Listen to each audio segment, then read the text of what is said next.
আসসালামু আলাইকুম। হাই আমাৰ দোস্ত, আমাৰ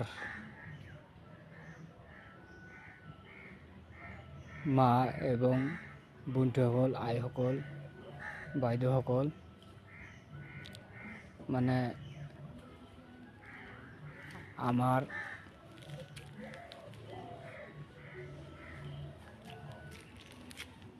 এতিয়া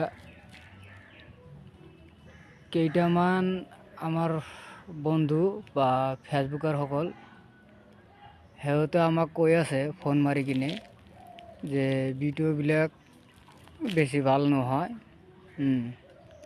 তে আমি এতিয়া কামত আছোঁ। এই যিহেতু আমাৰ বালি এইখিনি পাথৰ, তে মই চেষ্টা কৰি আছোঁ ভাল ভিডিঅ' দেওয়াৰ কাৰণে।